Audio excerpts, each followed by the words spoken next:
ગીર સોમનાથ જિલ્લાના યાત્રાધામ તીર્થમાં પ્રાચીમાં આજ રોજ ગાંઠિયા પ્રાચી બુથ નંબર 147માં વડાપ્રધાન નરેન્દ્ર મોદીના મન કી બાતનો કાર્યક્રમ નિહાળવામાં આવ્યો હતો। આ તકે તાલુકા ભાજપ પ્રમુખ ડોક્ટર સૂર્યકાંતભાઈ વૈદ, ઉપપ્રમુખ હિરેનભાઈ પંડ્યા, પત્રકાર દીપકભાઈ જોશી, સામાજિક કાર્યકર ખંજનભાઈ પુરોહિત તથા અજયભાઈ જાની, નિલેશભાઈ પંડ્યા તથા સાગર ગ્રુપના હર્ષુભાઈ પંડ્યા અને દિલીપભાઈ વ્યાસ તથા દરેક સમાજના લોકો મોટી સંખ્યામાં ઉપસ્થિત રહી પીએમ મોદીની મન કી બાતનો કાર્યક્રમને સાંભળ્યો હતો।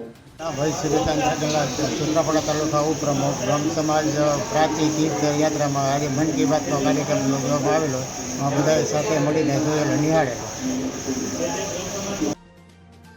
દીપક જોશી સાથે CN24 ન્યૂઝ, ગીર સોમનાથ।